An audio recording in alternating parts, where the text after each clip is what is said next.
चलिए, होमवर्क दिया था मैंने, कुछ हो गया? Yes sir. क्या आंसर आया बताओ? आंसर क्या है होमवर्क जो दिया था? तुम बताओ विधि, आंसर बताओ। ना ना ना ना ना, शंट 6 ओम नहीं आ रहा। So sir, by using a shunt of 4 into 10 to the power minus 3 ohm four in parallel. 4 × 10⁻³ ओम आ रहा है, सिंपल सा है वो Yes क्वेश्चन, sir. ठीक है। और चलो बताना, नॉर्मल कैलकुलेशन का मिस्टेक की होगी, देख लेना उसको, ठीक है। आज नए क्वेश्चन करवाएंगे। क्या तो क्या करवाना है मुझे बताओ, कि भाई करवा दें? तो ऐसा कुछ है नहीं उसमें, बड़ा आसान क्वेश्चन है, सिंपल फॉर्मूले रखने हैं, उसको ट्राई करना, नहीं होगा तो मैं बता दूंगा, ठीक है। चलिए अब नेक्स्ट क्वेश्चन, नया क्वेश्चन शेयर कर रहा हूँ मैं।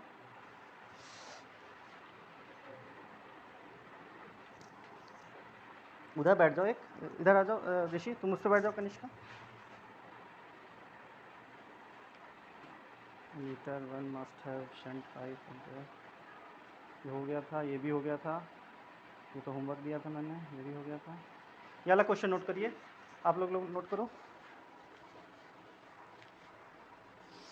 हाँ,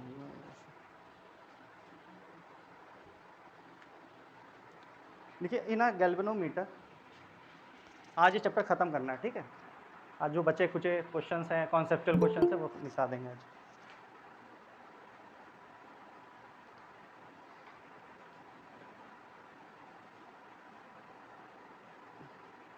प्रियांशु, ये वाला क्वेश्चन नोट करना, ठीक है। देखिए in galvanometer, sorry a galvanometer having a resistance of having a resistance of having a resistance of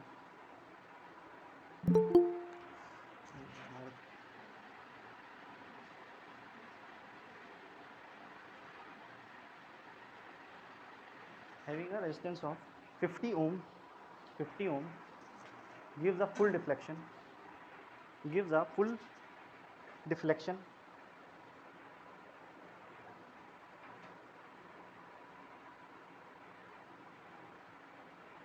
अरे यार, थोड़ा क्वेश्चन थोड़ा हल्का चेंज कर लो, मैं दूसरा क्वेश्चन नोट करवाने लग गया। In a galvanometer there is a deflection of 10 division, deflection of 10 division in a galvanometer there is a deflection of there is a deflection of 10 division per milliampere per milliampere, full stop. The internal resistance of galvanometer is 60 ohm, 60 ohm, full stop. If a shunt of 2.5 ohm, if a shunt of 2.5 ohm, if a shunt of 2.5 ohm is connected to the galvanometer, is connected to the galvanometer, connected to the galvanometer, and there are 50 divisions in all, and there are 50 divisions in all, in all on the scale of, on the scale of galvanometer, on the scale of galvanometer, comma,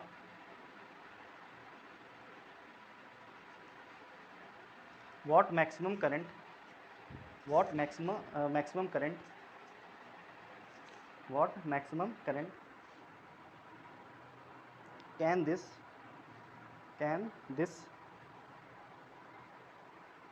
galvanometer read, can this galvanometer read। Question पढ़ो, समझो, खुद try करने की कोशिश करो, तो अब तुम लोगों को इसमें कम से कम एक्सपर्ट हो जाना चाहिए।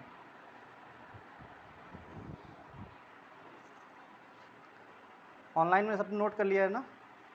1-2 मिनट दे रहा हूँ, अपने आप ट्राई करिए कम से कम। Sir, 14.5 into 10 to the power minus. क्या आंसर आ रहा तुम्हारा? क्यों भाई? आंसर ना ना ना ना ना, आंसर ये नहीं है।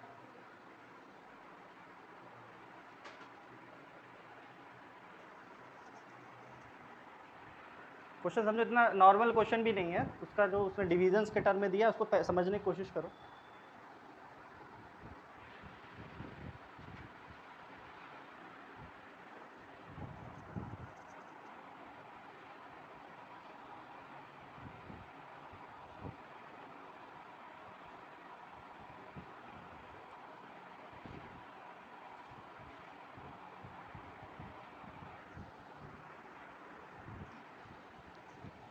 चलो मैं ही करवाता हूँ।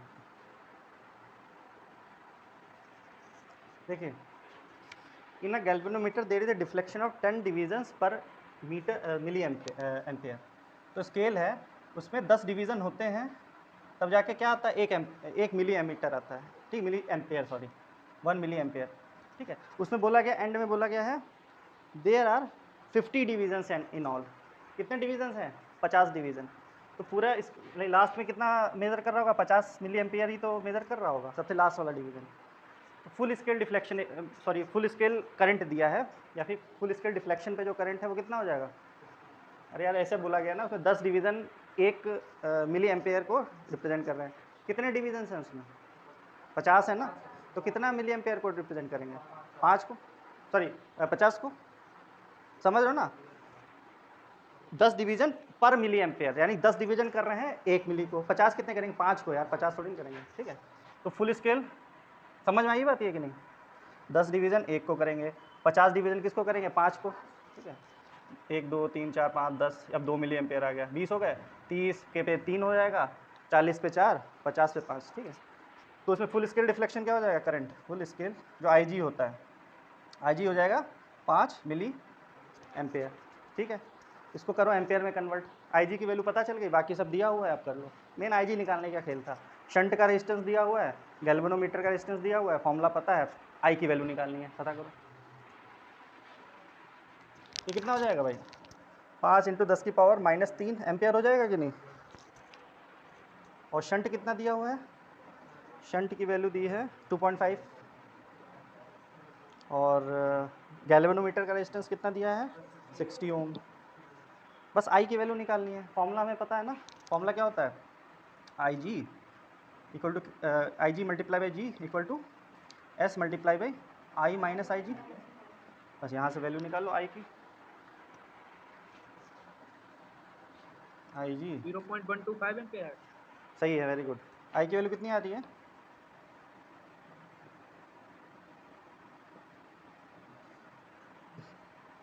आई G capital G plus S I G equal to S I. तो आई की वैल्यू कितनी हो जाएगी? I G capital G plus S I G upon S. इसको सॉल्व कर लो। आई जी की वैल्यू आई है 5 × 10⁻³ कैपिटल जी की वैल्यू है 60, एस की वैल्यू शंट है भैया 2.5, आई जी की वैल्यू है 5 × 10⁻³ और एस की वैल्यू शंट की फिर रख दो 2.5। इसको सॉल्व करने पे आई की वैल्यू आ रही है कुछ 125 × 10⁻³ एम्पेयर, ये आएगी, ठीक है। यानी 125 मिली एम्पेयर आ जाएगी। 125 मिली एम्पेयर का करंट ये मेज़र कर लेगा, ये जो भी वोल्ट मीटर है, गैल्वेनोमीटर है। तो जो कुछ भी था इसमें लैंग्वेज क्या निकालने के लिए था? आई जी, इसलिए थोड़ा अलग लैंग्वेज का क्वेश्चन था, बाकी करना कुछ नहीं था इसमें। तो डाउट हो पूछ लो।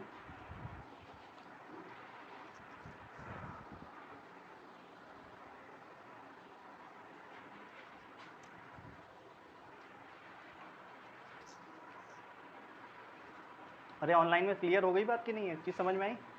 10 डिवीज़न 1 मिली एम्पेयर, 20 डिवीज़न 2, 30 3, 40 4, 50 5, ठीक है।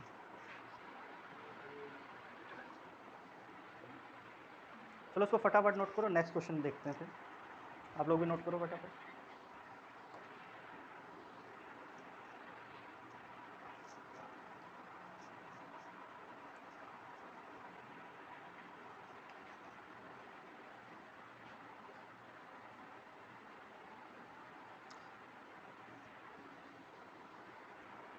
ये फॉर्मूला तो बना लेते होगे ना, ये एमीटर और वोल्ट मीटर का। उसमें पैरेलल लगा होता है एमीटर में, उसमें वोल्ट मीटर में क्या लगा होता है? सीरीज़ में। ठीक है। तो उसमें आई जो आपका current I G is equal to का V upon G plus R हो जाएगा। ठीक है,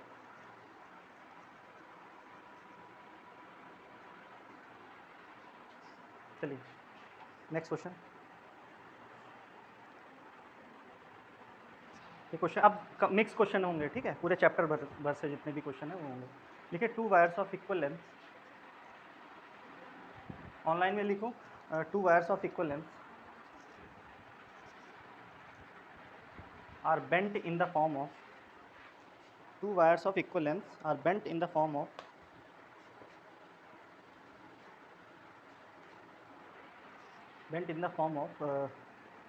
two loops, one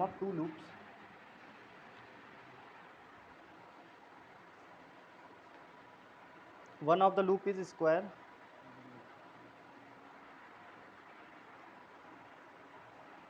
one of the loop is square shaped, whereas the other loop is circular shape,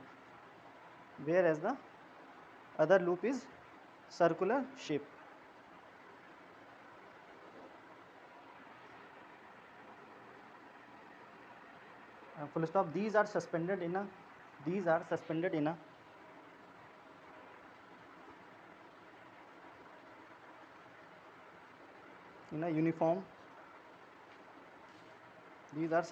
uniform, magnetic field,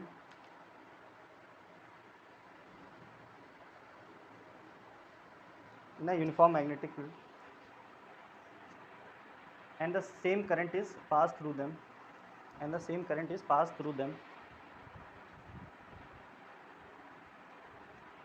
which loop will experience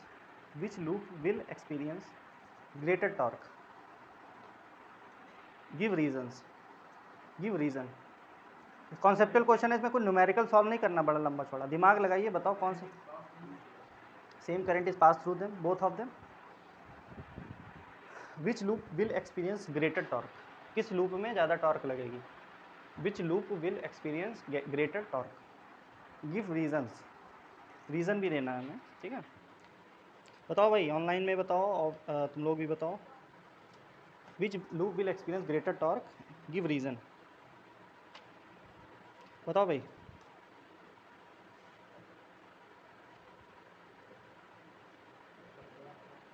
इस question समझ गया कि नहीं। एक कोई वायर है जिसकी दोनों की इक्वल लेंथ है, एक को मैंने कहते हैं स्क्वायर की शेप में कन्वर्ट कर दिया है, एक को सर्कुलर शेप में कन्वर्ट कर दिया है। उन दोनों में बताना, उसमें फिर सेम करंट भी फ्लो करवा दिया है। तो मुझे बताओ कि दोनों में से टॉर्क किस में ज़्यादा लगेगी। तो अच्छा क्वेश्चन है ये, स्क्वायर में लगेगी। तुम लोग बताओ भाई।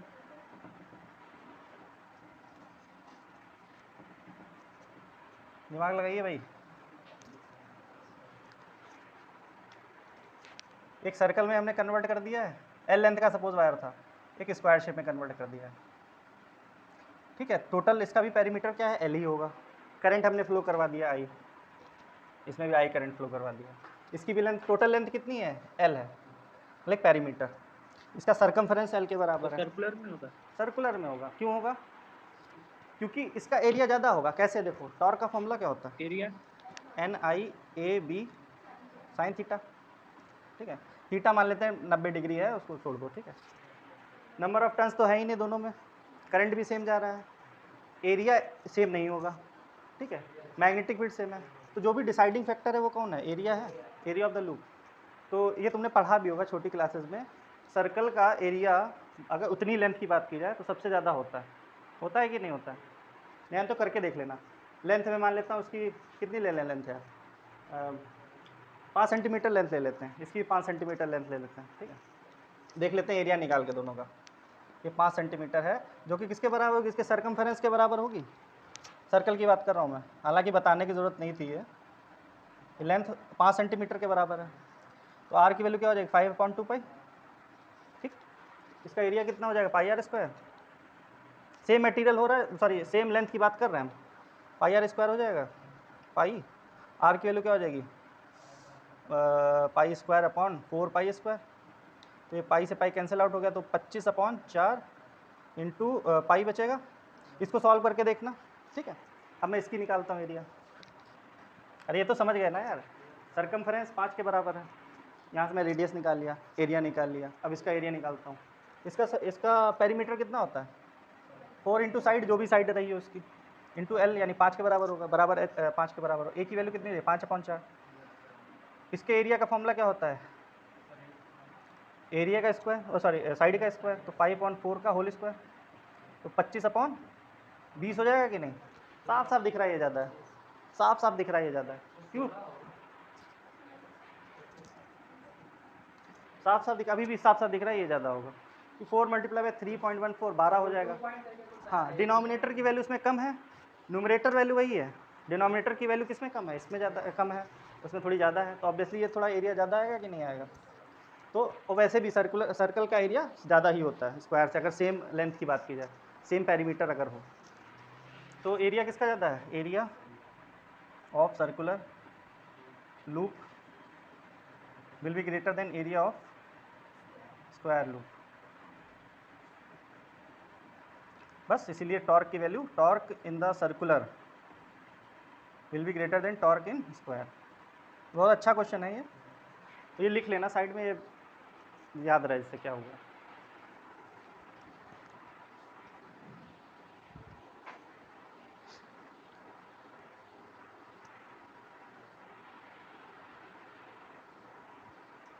अरे यार मैंने ऑनलाइन में ये चीज़ तो दिखी नहीं होगी, मैंने ऑन ही नहीं किया था वो चीज़। तो मैंने कंपेयर करके बताया, आपको पता होना चाहिए कि एरिया ऑफ सर्कुलर लूप बड़ी होती है एरिया ऑफ स्क्वायर लूप से। ऑनलाइन कोई बता भी नहीं रहा था कि सर ऑनलाइन कैमरा। इसको नोट कर लो, समझ जाओगे। इसका पेरीमीटर हमने इसके इक्वेट कर दिया है, मतलब कि सॉरी, इन दोनों का पेरीमीटर से इनके एरिया को कंपेयर कर लिया है। एरिया किसका ज़्यादा आ रहा है? इसका ज़्यादा आ रहा है, तो सर्कुलर लूप का एरिया ज़्यादा होता है अगर सेम पेरीमीटर की बात की जाए, दोनों का सेम पेरीमीटर ले लिया जाए, तो एरिया किसका? सर्कुलर का ज़्यादा आएगा।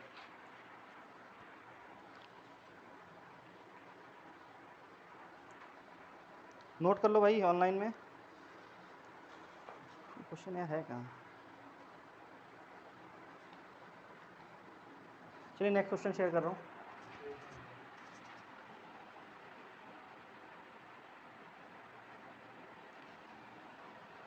क्वेश्चन लिखो आप लोग। अ गैल्वेनोमीटर है, क्यूब होता अगर, तो क्यूब में देखो यहाँ पे सरफेस एरिया की बात हो रही है, तो सरफेस एरिया निकाल लेते, कंपेरेटिव स्टडी कर लेते हैं किसका ज़्यादा होगा। वैसे 3D फिगर नहीं पूछेगा, 2D वाला ही रखा जाता है ज़्यादातर, तो रेक्टेंगुलर कॉइल रखी जाती है तो सर्कुलर कॉइल रखी जाती है, ठीक है। तो ज़्यादा कंपेरिजन तुम्हारा प्लेन लूप्स में ही आता है, वो 3D फिगर हो जाएगा ना, वो उसमें फिर थोड़ा कॉम्प्लेक्स हो जाएगा, उसमें रेक्टेंगल भी होगा, ऊपर वाली सरफेस भी होगी, इधर पीछे वाली सरफेस भी होगी, तो उसका इफेक्ट वो उतना डिजायर्ड इफेक्ट नहीं दे रहा होगा। हो सकता है एक टॉर्क बन रही है, दूसरा एक काउंटर टॉर्क उधर से लग रही है, हो सकता है मूव ही ना करे वो, ठीक है। इसलिए प्लेन फिगर्स रखे जाते हैं, सर्कुलर रखा जाएगा, रेक्टेंगुलर रखा जाएगा, या स्क्वायर शेप्ड रख दिया जाएगा, ठीक है। तो प्लेन लूप ही आएगा तुम्हारे में, वो नहीं कंपेयर करने को आएगा कभी। क्वेश्चन लिखो, अ गैल्वेनोमीटर इज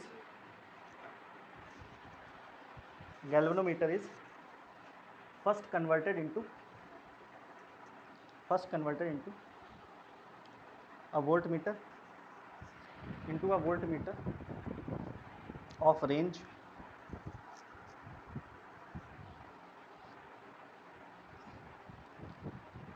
0 to 0 डैश लगाना, 2 मत लिख देना, 0 से लेकर 3 वोल्ट ऐसे, ठीक है, 0 से लेके 3 volt and then into a voltmeter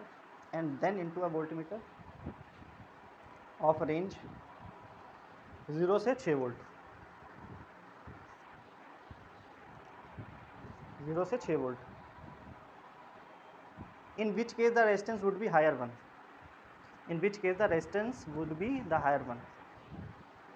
So second. 0 से 6 वोल्ट में। वेरी गुड, सही है। क्वेश्चन समझ में आया आप लोगों को? देखो बोला गया है, एक कितना है भाई? 0 से 4 वोल्ट है, 0 से 3 वोल्ट है, और एक 0 से 6 वोल्ट है। एक गैल्वेनोमीटर था, सुनो, एक गैल्वेनोमीटर था, उसको पहले कन्वर्ट कर दिया गया 0 से 3 वोल्ट में, ठीक है, फिर कन्वर्ट कर दिया गया उसको 0 से 6 वोल्ट में। हमें बताना है इसमें रेजिस्टेंस ज़्यादा होगा कि इसमें रेजिस्टेंस ज़्यादा होगा, बताइए। रेंज किसकी ज़्यादा है? इसकी हायर रेंज है, इसकी हायर रेंज है कि नहीं, इसकी लोअर रेंज है।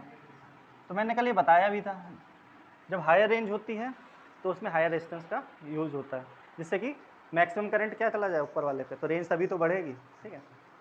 तो हायर रेंज मतलब हायर रेजिस्टेंस, लोअर रेंज मतलब लोअर रेजिस्टेंस का बात होगी। तो इसका आंसर सीधे सीधे क्या हो जाएगा, 0 to 6 वोल्ट, ठीक है, because high range volt meter has high resistance, ऐसे लिख सकते हैं, high range volt meter has high resistance.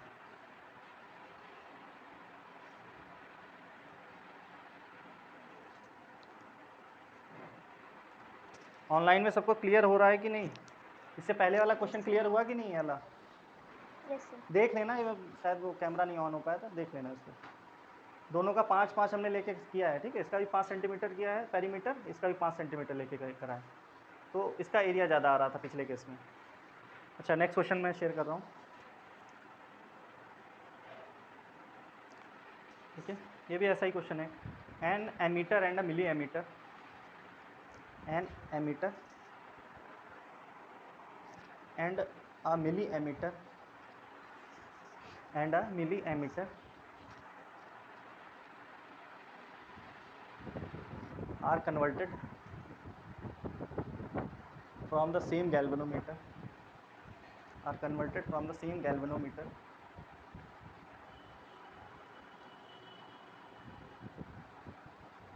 out of the two, full stop, out of the two, which current measuring instrument, which current measuring instrument has a higher resistance। ये भी बता सकते हो आप लोग। मिली एमीटर। वेरी गुड, सही है। Which current measuring instrument has a higher resistance. क्या छूटा है मुझे बताओ तो, क्यों भैया कुछ छूट कहाँ? Which current measuring instrument has a higher resistance, ठीक है। क्वेश्चन नोट हो गया, आंसर बताओ दिमाग लगा के। ऑनलाइन से तो आंसर आ गया है, आप लोग भी बताइए। मिली एमीटर तुम तो पूछ चुकी हो, पहले ही क्वेश्चन है, बता चुका हूँ। बताओ भाई, आप लोग, इसने तो बताया मिली एमीटर, रीज़न बताओ, आप ही बताओ, रीज़न बताओ।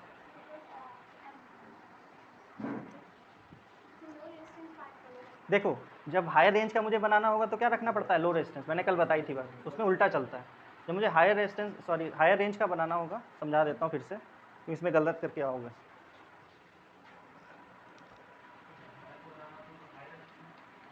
अभी बता रहा हूँ, सब समझ में आ जाएगा, हालांकि टॉपिक में ही बताया था मैंने। एमीटर का काम क्या है यार, करंट नापना है ना, तो करंट अच्छा कब नाप पाएगा, जब रेजिस्टेंस कम होगा। तो हाई रेंज का कब होगा, जब रेजिस्टेंस कम होगा ना, ठीक है। तो एमीटर हाई रेंज का होता है, मिली एमीटर लो रेंज का होता है। तो एमीटर की रेंज क्या है, ज़्यादा है, तो रेजिस्टेंस कम होना चाहिए उसका, बस सीधी सी बात है। सपोज ये हाई एम्पियर की फॉर्म में करंट जा रहा है, एम्पियर की फॉर्म में 3 एम्पियर करंट जा रहा है, सपोज ये गैल्वेनोमीटर लगा है, ये शंट लगा है। अब इतना करंट कैसे घुसेगा इसमें, बताओ, समझ रहे हो ना। एमीटर को डिज़ाइन किया गया है बड़े करंट नापने के लिए, तो ऑब्वियस सी बात है शंट को थोड़ा कम रेजिस्टेंस का ही रखना पड़ेगा, तभी तो पूरा करंट जा पाएगा, वरना जा ही नहीं पाएगा।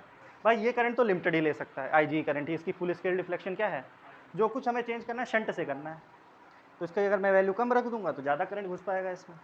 तो एमीटर की रेंज क्या रहती है, पहले तो यही पता होना चाहिए एमीटर और मिली एमीटर में बड़ा कौन होता है, तभी तो बता पाओगे। एमीटर नापता है एम्पेयर की फॉर्म में करंट, या फिर लार्ज करंट नापता है थोड़े। मिली एमीटर नाम से ही पता चल रहा है, छोटा करंट नापता है। तो लार्ज करंट वाले की रेंज ज़्यादा होगी, रेंज ज़्यादा होगी तो शंट की वैल्यू कम रखनी पड़ेगी, ठीक है। तो क्वेश्चन में पूछा क्या गया है, किसकी कम रेजिस्टेंस है, तो मिली एमीटर का, मिली एम्पेयर का जो है रेजिस्टेंस ज़्यादा होगा, because it has low range. ऐसे लिखो, लैंग्वेज की फॉर्म में लिखो, सिंस मिली एमीटर, आंसर लिखिए, since milli ammeter has lower range,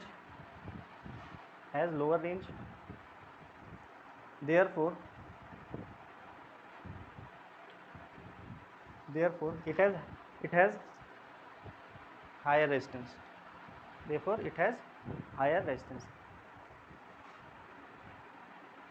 it has higher resistance, ठीक है। तो ये तो बात हो गई इस क्वेश्चन की। ऑनलाइन में क्लियर है सबको?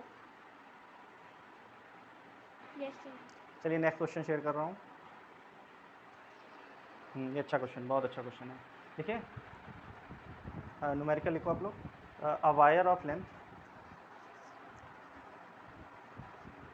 a wire of length capital L, wire of length capital L is bent, उसको मोड़ दिया गया है, is bent round in the form of, bent round in the form of a coil, in the form of a coil having capital N turns, capital N turns, having capital N turns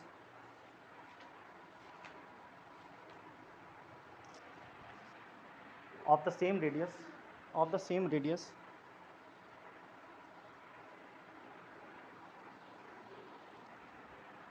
full stop, if a steady current, if a steady current, STEADY, steady current, capital I, flows through it,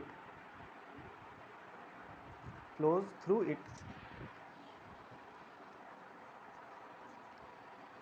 in a clockwise direction, in a clockwise direction, clockwise direction, find the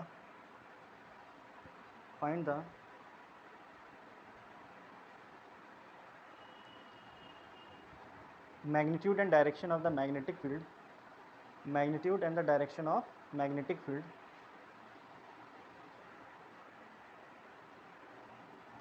produced at its center, produced at its center, बताइए।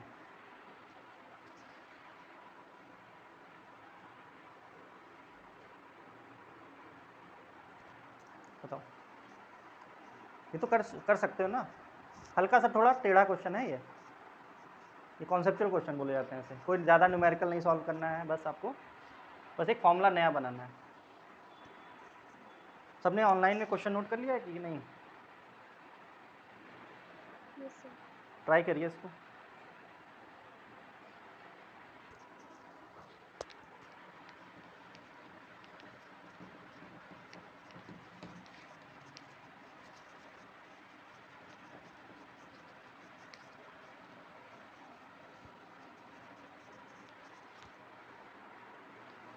Question समझा दे रहा हूँ फिर से। एक wire L है, L length का है, उसको एक इस bent round in the form of A coil having an turns, उसको ऐसे मोड़ के एन नंबर ऑफ टर्न्स बना दिए गए। ठीक है, समझ रहे हो ना? एक वायर है ऐसा सीधा, उसको गोल गोल ऐसे घुमा दिया गया। बना सकते हैं हम। एक पेन में ऐसे लिया, एक वायर लिया, मैंने ऐसे लपेट दिया। ठीक है, तो क्या बन जाएगा? कुछ ऐसा ही बन जाएगा।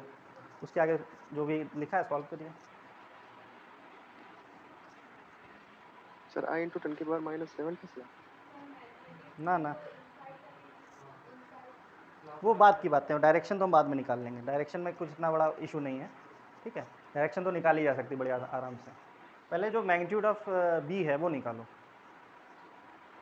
इसमें थोड़ा सा कॉमन सेंस यूज़ करना है और कुछ नहीं करना। अभी मैंने क्वेश्चन मैंने करवाया था ना, एरिया जो कंपेयर करवाई थी, ठीक है, तो उसमें भी कॉन्सेप्ट यूज़ किया है मैंने। अगर उससे अगर थोड़ी ज्योमेट्री पहले की लगाओ छोटे क्लासेस की तो कर लोगे क्वेश्चन। इसमें कुछ है नहीं ऐसे में, इसका क्वेश्चन इतना बड़ा कोई टफ नहीं क्वेश्चन है ये।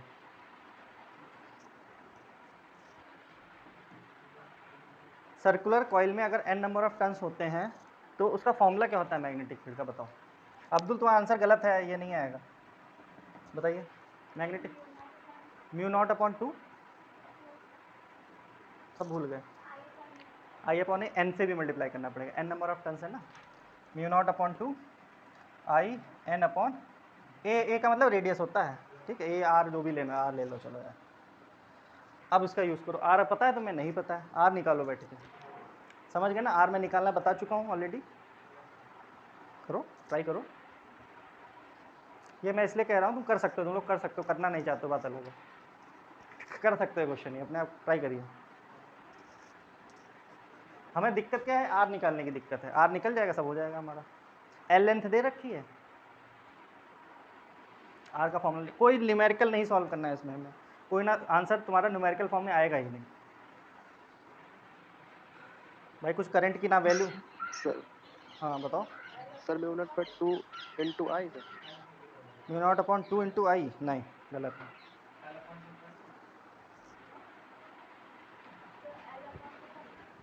देखो यार क्या करंट उसकी रेस्ट रेडियस की वैल्यू, ना ना ना। चलो अभी अभी मैं बताऊँ, बड़ा सरल लगने लगेगा। देखो एक एल लेंथ का वायर था, देखो कैमरा ऑन है, और इसको मैंने बेंड कर दिया किस पे, ऐसे ऐसे सर एक पेन में लपेट के इसको ऐसे ऐसे कर दिया, इसको मैंने ऐसे कन्वर्ट कर दिया, तो इसकी लेंथ क्या होगी, इसके बराबर होगी। अच्छा इसमें कितने सर्किल बन रहे हैं, जितने नंबर ऑफ टर्न्स हैं। इसमें सर्किल कितने बन रहे हैं, जितने नंबर ऑफ टर्न्स हैं। नंबर ऑफ टर्न्स कितने, एन है। ध्यान से देखना, ये पहला सर्किल है, ये दूसरा सर्किल है, तीसरा सर्किल, ये सब पास पास हैं। ये कहोगे सर ये क्यों नहीं काउंट कर रहे हो, ये सब पास पास चिपके हुए हैं, ठीक है। तीसरा सर्किल, जितने भी एन नंबर ऑफ सर्किल्स हैं। एक का जो सर्कमफेरेंस होता है वो कितना होगा, 2πr होगा। सबका रेडियस तो सेम है ना। इसका सर्कमफेरेंस पहले वाले का कितना हो जाएगा, 2πr plus 2πr plus 2πr plus 2π N into 2πr कर सकते हैं हम। वो किसके बराबर, एल के बराबर ही होगा। ये बात समझ में आई कि नहीं, क्लियर है ना। अब यही क्वेश्चन दूसरे तरीके से पूछा जा सकता है, तो बताऊंगा अभी। यहाँ से आर की वैल्यू निकाल लो। वही तो, ये कॉमन सेंस वाले क्वेश्चन है आपको। अब ऐसे क्वेश्चन जब तक कॉमन सेंस डेवलप नहीं करोगे, ऐसे कुछ भी क्वेश्चन पूछा जा सकता है, तो कॉमन सेंस से करिए solve. L upon N 2π, actual में रेडियस की वैल्यू ये आएगी। रेडियस की वैल्यू क्या है, ये आएगी। ये वैल्यू उठा के यहाँ रख दो, आ जाएगा answer. D square two mu naught upon 2IN। R की वैल्यू क्या है, एल अपॉन 2π इंटू एन ऊपर चला जाएगा, ये इधर ये पूरा ऊपर चला जाएगा। Mu naught upon 2IN² into 2π upon L. 2 से 2 कैंसिल आउट हो गया, तो बचेगा क्या, म्यू नॉट पाई IN² अपॉन एल। ये बी का फॉर्मूला हो गया, म्यू नॉट पाई IN² अपॉन एल। इसमें कुछ दिक्कत हुई तो पूछ लो, थोड़ा आसान है ना।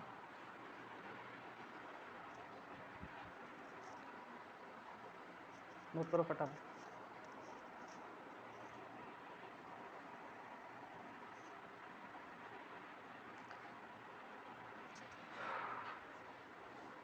अच्छा आप डायरेक्शन भी निकाल लेते हैं, डायरेक्शन निकाल लेते हैं। क्लॉकवाइज करंट फ्लो हो रहा है, ऐसे सर्किल लो, क्लॉकवाइज करंट फ्लो करवाओ।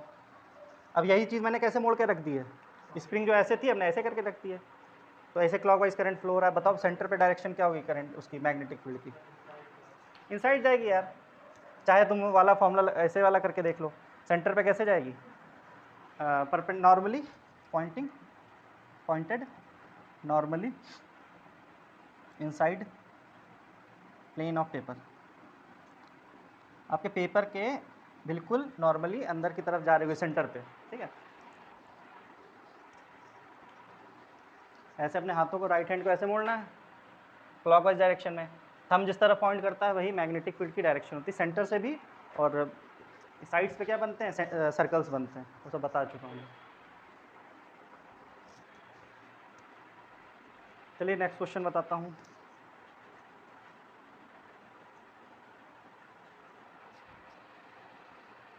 बहुत अच्छा क्वेश्चन है ये भी, ठीक है। A straight wire of length capital L, carrying a current I, तुम लोगों का छूट तो नहीं रहा Kunal. Carrying current I stays suspended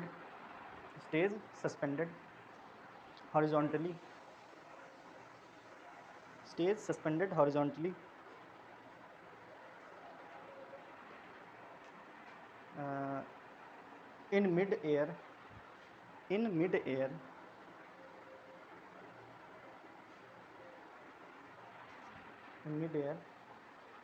region where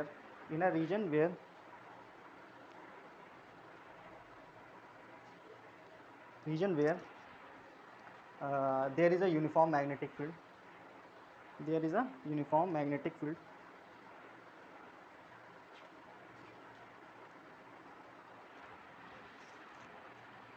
full stop. The linear mass density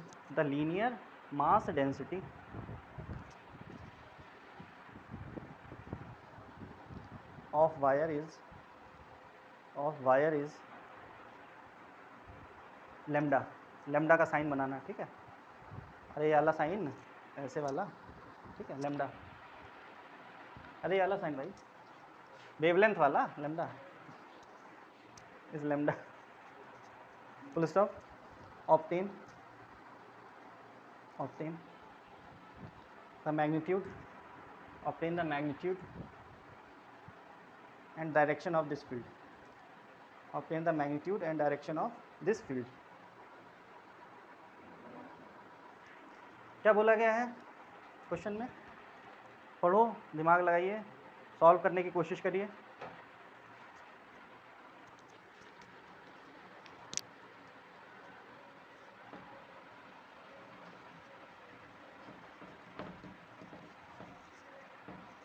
अच्छा, लेमडा समझा देता हूँ है क्या। क्या बोला गया है? Lambda is the linear mass density. इसका मतलब क्या है? मास पर यूनिट लेंथ लेमडा के बराबर है। लीनियर चार्ज डेंसिटी क्या होता था? चार्ज अपॉन लेंथ होता वहाँ पे, ठीक है। तो चार्ज अपॉन लेंथ ही लेते थे कि नहीं? तो नाम पे लगे डर मत जाया करो क्वेश्चन देख कर, ये मैंने तो पढ़ा ही नहीं है।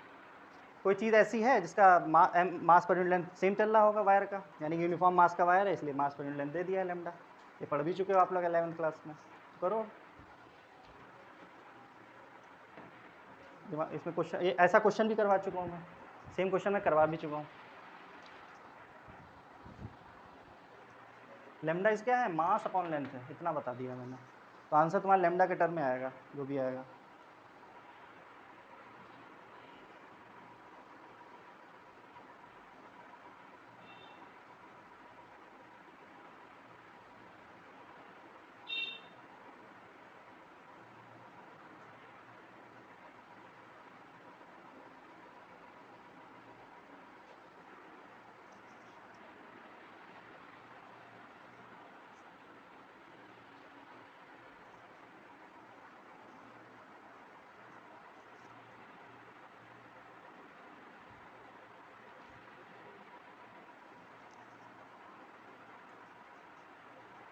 सेम क्वेश्चन मैंने करवाया हुआ है, सेम टू सेम, बस लेमडा उसमें इस फॉर्म में क्वेश्चन नहीं दिया था मैं डायरेक्ट। बताओ भाई। Sir lambda G by I. Very good, सही है तुम्हारा, उसने कर भी लिया। देखो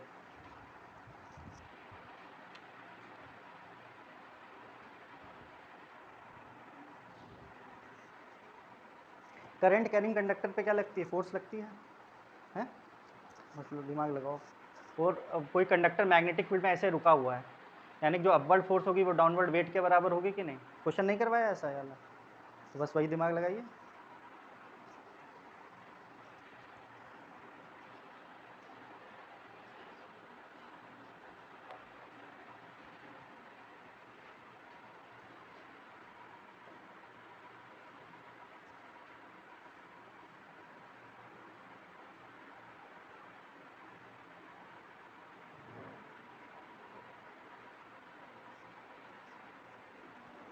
नहीं हो रहा है, देखो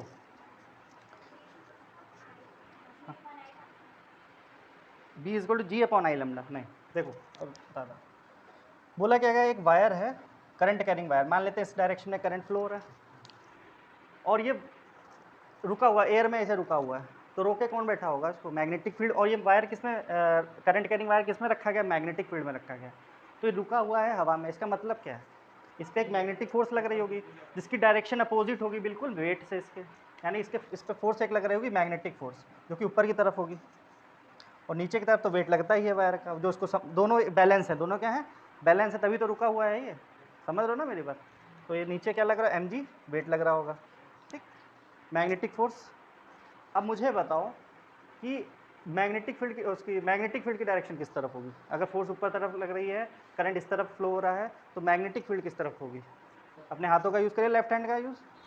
ये क्या बताता है? Magnetic field. ये क्या बताता है? करंट। ये क्या बताता है? फोर्स। फोर्स ऊपर लग रही है, करंट ऐसे बह रहा है, ये देखिए करंट है, मैग्नेटिक फील्ड अंदर की तरफ जानी चाहिए। समझ रहे हो ना? इनसाइड। हाँ, यानी मैग्नेटिक फील्ड कुछ हॉरिजॉन्टली अंदर की तरफ, नॉर्मली अंदर की तरफ लग रही होगी, और करंट वायर मैंने मान लिया ऐसे है, ये हवा है पूरी, समझ लो ना, ये हवा में वायर लुका हुआ है, करंट इस तरफ बह रहा है, मैग्नेटिक फील्ड मेरी तरफ नॉर्मली आ रही है, यानी ये मैग्नेटिक फील्ड है सपोज, ठीक है, ऐसे अंदर की तरफ मैग्नेटिक फील्ड आ रही है, फोर्स ऊपर लग रहा है और नीचे वेट उसको संभाले हुए, यानी फोर्स मैग्नेटिक फोर्स बराबर किसके हो जाएगा, समझ लो ना मेरी बात। तो एफ एम बराबर मैंने कर दिया एम जी के। ये चीज़ लिखी हुई है, देखो क्वेश्चन में लिखी हुई है, is held horizontally in the air, लगी हुई है कि नहीं, लिखी हुई है आपकी बात। अच्छा, फोर्स का फॉर्मूला क्या होता है, आई बी एल साइन थीटा, होता है कि नहीं होता है, एम जी थीटा कितना होगा, 90 डिग्री होगा, करंट और मैग्नेटिक फील्ड के बीच में कितना एंगल है, 90 डिग्री है कि नहीं है, क्या 90 डिग्री रख दिया हमने, ये 1 हो जाएगा, आई बी एल बराबर एम जी, तो बी की बराबर बी की वैल्यू क्या हो जाएगी, M G upon I L. अब हमें linear charge, linear mass density भी दी है, यहाँ से एम का फॉर्मूला क्या हो जाएगा, एम इंटू लेमडा एल, तो एम की जगह लेमडा एल रख दो, G upon I L cancel out, तो लेमडा जी अपॉन आई आ जाएगा आंसर। और ये मैग्नेटिक फील्ड की तो मैग्नीट्यूड आ गया है, तो डायरेक्शन अंदर की तरफ लग रही होगी।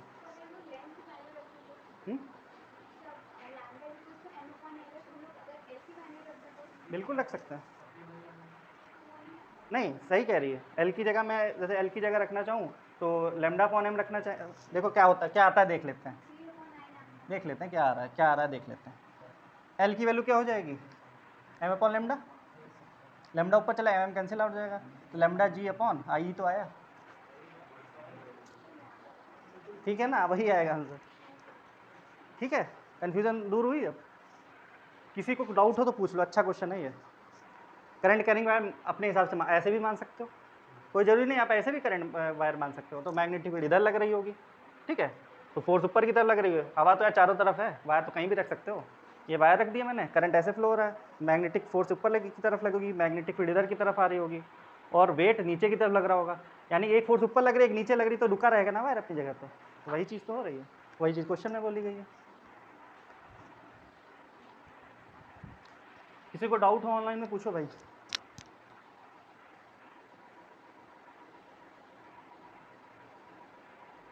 अरे किसी को डाउट तो नहीं है ऑनलाइन में, नो सर।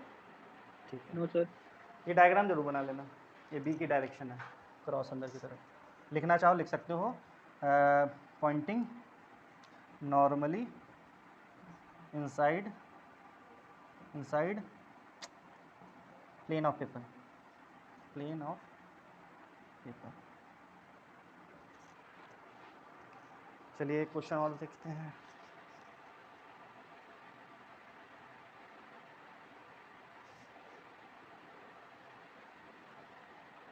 हाँ ये बहुत अच्छा क्वेश्चन है, भी एनसीईआरटी का क्वेश्चन है, देखिए अ क्लोजली बाउंड, दिख रहा है ना सबको, प्रतीक इधर आ जाओ, ना दिख रहा हो इधर आ जाओ, हवा भी लग जाएगी, लगेगी इधर, इधर आ जाओ, तुम ही आ जाओ, कुणाल इधर आओ। A closely bound solenoid, closely bound solenoid, कम रोशनी में नहीं पढ़ना चाहिए और ज़्यादा रोशनी में भी नहीं पढ़ना चाहिए, हाँ आंखें ख़राब हो जाएंगी। क्लोजली बाउंड सोलेनॉइड, और सबसे बड़ा पढ़ना ही नहीं चाहिए था आंखें closely bound solenoid 80 centimetre long, a closely wound solenoid 80 centimeter long has 5 layers of 80 centimeter long has 5 layers of bindings, 5 layer of binding of 400 tons each, of 400 tons each,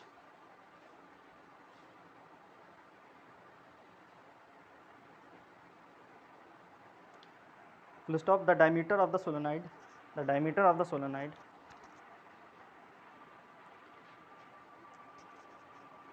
is 1.8 centimeter, is 1.8 centimeter, full stop. If the current carried, if the current carried is 8 ampere, is 8 ampere,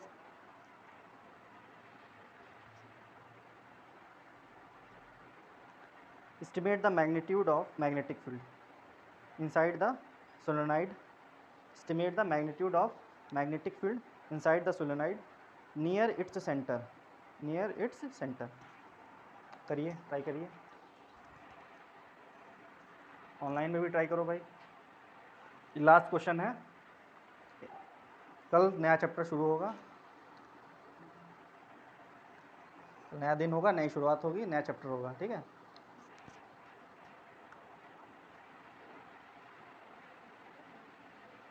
question और भी extra करते हो घर पे, थोड़ी मेहनत कर रहे हो कि नहीं? बुक उठा के क्वेश्चन सॉल्व किया करो। फिजिक्स इतना हलवा सब्जेक्ट नहीं है, ठीक है। आप ये तो है ही इंपॉर्टेंट, मैं करा ही रहा हूँ। वो भी तुम होमवर्क करते नहीं, बहुत से लोग हम देखते हैं। तो उसको जब तक करोगे नहीं आएगा नहीं, करने से ही होगा, ये बात याद रखना। ये मैं सोचा अपने आप आ जाएगा, आपको मेहनत करनी पड़ेगी, एफर्ट देना पड़ेगा, समझे। फिजिक्स सबसे उसमें आता है, मैथ और फिजिक्स, केमिस्ट्री भी उसमें सबसे। अगर देखा केमिस्ट्री और मैथ्स में क्या आपको लिमिटेड, हाँ एक्सरसाइज एक पढ़ लिया आ गया, इसमें कुछ भी आ सकता है। आपके एक टॉपिक से 10 15 20 क्वेश्चन कितने बन सकते हैं। एमीटर से देखो, एमीटर से अभी भी बहुत से क्वेश्चन और भी बन सकते हैं, हालांकि अब वो कर सकते हो तुम, ठीक है। लैंग्वेज अलग अलग बना के दे सकता है तुम्हें क्वेश्चन, तो आपको एफर्ट करने पड़ेंगे और भी। बुक मैं तो पढ़ा रहा हूँ, इसको देखो ही, इसी से मैक्सिमम आ जाएगा। लेकिन जो होता है ना 10 12 5 10 नंबर का एक्स्ट्रा, वो भी कर लोगे, लेकिन दिमाग उसके लिए थोड़ा लगाना पड़ेगा आपको एक्स्ट्रा, लेकिन एफर्ट करो उसके लिए। चीज़ें सब यही यूज़ होंगी, एक्स्ट्रा कुछ नहीं करना। क्वेश्चन से अपनी प्रैक्टिस बढ़ाओ, कहने का मतलब है। इसको कैसे करोगे भाई, चलो बताते हैं। सोलोनाइड है जिसमें 5 लेयर्स हैं, सुनो। सोलोनाइड है जिसमें 5 लेयर हैं, ऐसे 5 लेयर्स हैं अलग अलग, ऐसे छल्ले बने हुए हैं। सोलोनाइड क्या है, ऐसे छल्ला, एक लेयर हो गई, ठीक है, फिर दूसरी लेयर हो गई, तीसरी लेयर हो गई, 5 लेयर हैं। सब लेयर्स में कितने टन्स हैं, 400। टोटल कितने टन्स हो गए, 5 लेयर्स हैं, हर लेयर में कितने टन्स हैं, 400। 2000। टोटल टन्स कितने, 5 मल्टीप्लाई बाई 400 हो गए कि नहीं। ये N number of, total number of turns हुए ये। अच्छा, मैग्नेटिक फील्ड का फॉर्मूला क्या होता है सोलोनाइड की, म्यू नॉट एन आई होता है फॉर्मूला। वो एन क्या था ये बताइए। V is equal to mu naught N I, I is a current, जो भी करंट फ्लो हो रहा हो। एन क्या होता था, पर यूनिट लेंथ होता था। केवल यहाँ निकाल के खुश मत हो जाना कि ये रख दी वैल्यू, गलत हो जाएगा। इसको लेंथ से भी डिवाइड करना पड़ेगा आपको। म्यू नॉट की वैल्यू कितनी हो जाएगी, 4 पाई इंटू 10⁻7 -7। एन की वैल्यू क्या होगी, स्मॉल एन है या कैपिटल एन है, फ़र्क समझो, ये मैंने उस समय भी बताया था। तो नंबर ऑफ टन्स कितने हो गए, 5 मल्टीप्लाई बाई 4000। टोटल लेंथ कितनी दी है, अरे जितना भी हो, लेंथ कितनी दी है, 80 सेंटीमीटर है, उसको मीटर में कन्वर्ट करना पड़ेगा। तो 0.8 हो जाएगा कि नहीं भाई। ये तो एन, स्मॉल एन की वैल्यू है। कैपिटल आई कितना दे रखा है, करंट कितना हो रहा है, 8 एम्पेयर का। बस सॉल्व कर लो, आंसर आ गया। बस यहाँ पे थोड़ा लॉजिक ये यूज़ करना था। ये जो है लेयर्स वाला, थोड़ी लैंग्वेज अलग हो गई, पता तुम्हें सब होगा, लैंग्वेज समझनी है। तो सॉल्व करो, आ जाएगा आंसर, जो भी आ रहा हो आंसर। तो आंसर तुम्हारा आ रहा है भाई 2.5, 10⁻²। टेस्ला। इतना आसान क्वेश्चन था, 3 लाइन का। गलती कहाँ करते हैं, यहाँ पे, वो करते ही करते, समझ रहे हो ना, करते ही करते। बस यहाँ पे लिख के आ जाते नंबर ऑफ टन्स, गलत हो जाता। बहुत से लोग तो 400 ही लिख के आते केवल, और बहुत से लोग तो 400.5 कर देते। ठीक है, मैं बता रहा हूँ कि जब मैंने पहले तुमसे, तुम्हारे सीनियर्स को पढ़ाया, तो उन्होंने ये गलतियाँ की हैं, 400.5 कर दिया है, किसी ने केवल नंबर ऑफ टन्स लिख दिए हैं। तो गलती मत करना तुम।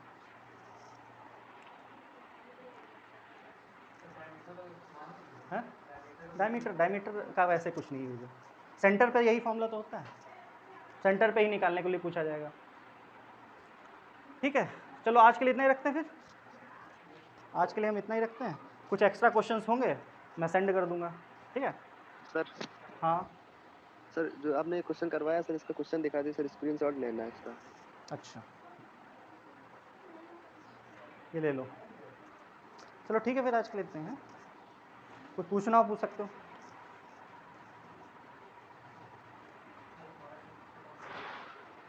ले लिया, यस सर।